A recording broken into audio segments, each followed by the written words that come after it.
Hello and welcome to the book show on Diversity TV. I'm Ava Colby, a writer of fiction and nonfiction and poetry. My Facebook and website are Ava Colby Books. I'm here in El Dorado, Arkansas. Yes, you heard that right. And I am going to talk today about this book, Transformations of Myth Through Time by Joseph Campbell. I read it a number of years ago after my father did, and it stood out as one of his favorite books of all time. So how I would describe it is, through the lectures covered in this book, Campbell transcends time and beliefs to give us an expose on human existence over time and how humans try to explain it. The myths and stories that humans create to attempt to explain the mysteries of life. My father took a particular delight in this book because he particularly delighted in things that challenged his Catholic upbringing, which he had a lot of very strong opinions about. So Campbell gets into discussions about mythologies from people from all over the world, places such as Egypt, Tibet, Greece, American Indian myths, Buddhism, and more. And I think it is very important for us to read books like this that help us to challenge our beliefs and our preconceived notions and the ideas that we were raised with. Because in order to achieve our full potential personally, we need to think critically and form our own opinions. Which is why in my work as a teacher, I do not tell my students what to think, what to believe. I will tell them about the facts which have been proven, that we have, artifacts to prove that they really happened. But beyond that, it's up to you to decide how you want to interpret it. If you think what people's actions were in, say, different times throughout history, if they were right or wrong, that's up to you. And I may have my own view, but I don't just try to imprint that on my students, because that I would definitely see as being morally and ethically wrong to do that. Furthermore, I frankly wouldn't want the responsibility of that. And on top of that, the goal is really for every new generation to do better than the one before. So I'll tell you as much as I know, and you might kind of guess what I think about different things, but I will just leave it up to you to decide if you think one thing was the right thing or the wrong thing to do. Because hopefully, the next generations will do better than the ones before. Because quite frankly, if you look at the mess the world is now and how it has been throughout history, with people being very violent and taking advantage of each other, we could only hope that the next generations are going to do better than the ones that came before them. While we're on the subject of those kind of things that challenge your beliefs and get you to think about maybe stepping outside what you were raised to believe, I would also like to recommend very highly a book called The Untethered Soul by Michael Singer. And it is a book where he takes really Eastern philosophies about letting things from the past go and not letting past hurts define you. And he sort of translates it in a way to the Western culture, so it's very accessible to people raised in the Western culture. It's not really religious. He's a little bit religious in a few places, so even if you were an atheist, you could get a benefit out of reading it. It's that accessible to that many different people, and he really talks about how to let go of things and to not let past hurts define you now. And it really is in that context of Eastern philosophies, but like I said, it's very accessible to Westerners. This book here is very good, but it is very esoteric in a lot of places and a lot of ways.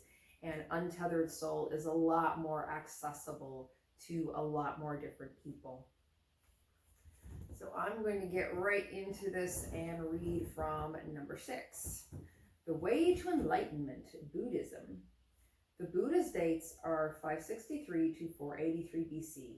This is a long time back. I want to stress the date 500 BC, which is, as we'll see a little later on, of great importance. In the first centuries of Buddhist art, the Buddha himself was never represented because he had already escaped from his body. Here he appears as a tree. His body was there, but his presence was like the sun that has set. He had left the body behind like a sunset. It wasn't there. However, 500 years later, we begin to have images of the Buddha, which means another kind of Buddhism has come into expression. The first order of Buddhism was very strongly monastic. As I've said with respect to Jainism, the community hopes in later incarnations to be able to renounce the world, to quit the world, and to go on the quest for nirvanic release. Early Buddhism carried this message also. It was very strongly monastic, but then in the 1st century AD in northwest India, the idea changed. There's another Buddhism. The 1st century AD was the 1st century of Christianity as well, only a short distance to the west. The first Buddhism is called Theravada. Vada means the word, and Thera means of the saints, the doctrine of the old saints. Another name for this Buddhism is Hinayana. Yana means ferry boat, and Hina means little. So we have little ferry boat Buddhism. Only a very few people can ride in a little ferry boat, those who have said no to life. They are going to nirvana. But the whole sense of nirvanic realization is that you have transcended pairs of opposites, desire and fear, you and me. We've gone to unity. So the distinction between samsara, suffering in the world, and nirvana, or rapture and transcendence, is that there's no distinction. So now we can begin to see that the world itself is a manifestation of Buddha consciousness. The images of the Buddha, which begin to appear 500 or 600 years after the Buddha's death, have nothing to do with that beautiful character of 500 BC. One of the earliest images of the Buddha we have is in Ceylon. He's seated on the ground, which means this is a man who through meditation has identified his consciousness with Buddha consciousness, the transcendent consciousness which lives in all things. There's a wonderful story in a paper by Daisetsu Suzuki. The young student said to his master, "Am I in possession of Buddha consciousness?" The master said no. The student said, "Well, I've been told that all things are in the possession of Buddha consciousness, the rocks, the trees, the butterflies, the birds, the animals, all beings." The master said, "You are correct. All things are in possession of Buddha consciousness, the rocks, the trees, the butterflies, the bees, the birds, the animals, all beings, but not you." "Not me? Why not?" "Because you are asking this question. If you've put your identification of yourself with this rational problem, you are not getting the message. The Buddha is one who wiped that out, got the message, and now is living out of the message. Here we have the Buddha on a lotus. This is as a manifestation. This wonderful posture is known as earth touching. The lotus, like the water of the Ganges, is a manifestation of the grace of the eternal life pouring into the world. That's what the rose represents in medieval symbolism in the Christian tradition. The image of the Trinity appears on the celestial rose. The image of the Buddha appears on the celestial lotus. And there is some artwork throughout to help you have the context that he's talking about. When you have a figure seated on the lotus or on the rose, it is a personification of the energy already represented in that flower. So the Buddha didn't have to work at all to realize his identity. There are two ways of thinking about Jesus. He is true man, he is true God. If he was true man, he suffered. If he was true God, he didn't. There are two ways of thinking about the Buddha. He is the one who sat down and meditated and found his Buddha consciousness. He is the incarnation of Buddha consciousness, and he didn't have to meditate at all. He knew it. The Buddha was born from his mother's side. That means insofar as his historical message is concerned and his historical character, he was not talking about nature. And I have a painting of this here in the book from this woman's side. He had experienced the virgin birth himself, you might say, from his mother's side at the level of the heart, not at the level of the pelvic natural birth. No sooner was he born than the deities came down and received him on a golden cloth. Nobody thinks this happened. The dynamic feats of saviors are symbolic of the meaning of the savior's teaching.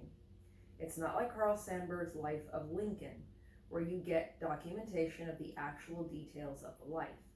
It has nothing to do with what happened in life. It has to do with the implications of the life.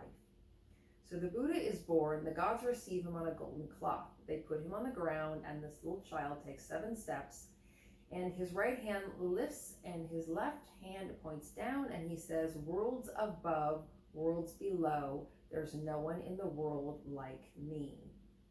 He didn't have to go to work to find that out. He knew it when he was born.